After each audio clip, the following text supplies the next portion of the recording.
Miss হবে না আপনার পছন্দের টিভি শো। দেখুন জি5 অ্যাপে একদম ফ্রি।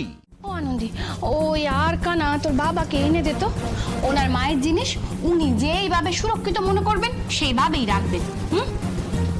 এটা হাড়ের সুরক্ষার চিন্তা নাকি ম্যাডামের চাপ, সেটাই তো তুমি বুঝছো না মা। নিশ্চয়ই ওই লোভী মহিলা হাড় চেয়ে বাবাকে চাপ দিয়েছেন, তা না হলে কখনো মানুষটা এইভাবে ছুটে বাড়িতে আসে। কি হলো আনন্দী, শুনতে পেলে না? তোমার মা কি বললেন?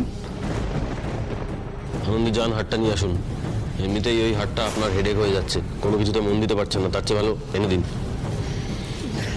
কিন্তু স্যার, কোনো কিন্তু নয়, যাদের হার তারাই সিদ্ধান্ত নিয়ে কোথায় রাখবে না রাখবে। আপনি জাস্ট হাটটা এনে দিন, যান। হ্যাঁ তা তো ঠিক।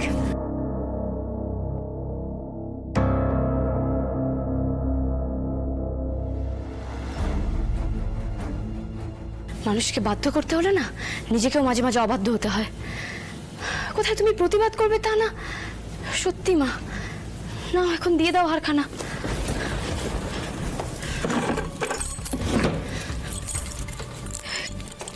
কবে যে তুমি বুঝবে মা, সবাই তোমার ভালো মানুষের সুযোগ নেয়। দেখি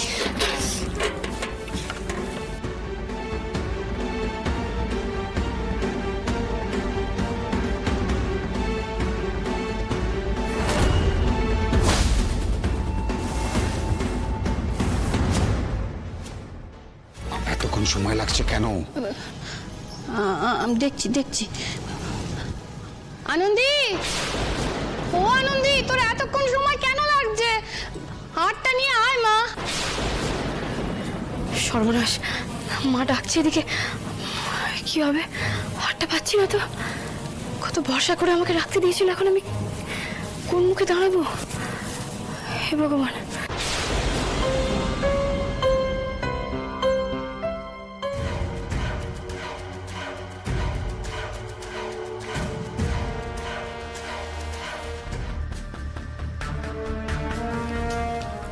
কি হলো নন্দী, চুপ করে দাঁড়িয়েছো কেন? হাটটা দাও।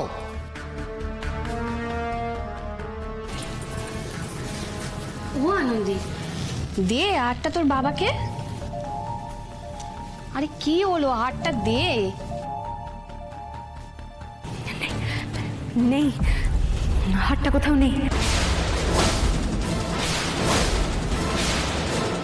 হার যখন নেই তার দায় তোমাকেই নিতে হবে। আমার হারটা চাই, আর না হলে কি ডক্টর লাহিড়ী? না হলে আমি পুলিশ ডাকতে বাধ্য হব। আর আনন্দী চুরির দায়ে জেলে যাবে। ডক্টর লাহিড়ী, হারটা আমার চাই আনন্দী।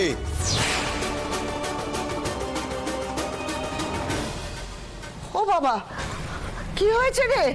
হ্যাঁ, বাড়িতে আবার কিসের অশান্তি? ও বড় খোকা, চেঁচাচ্ছিস কেন? ও মা, আপনার ওই হার কানা, ওটা আনন্দের আলমারি থেকে হারিয়ে গেছে।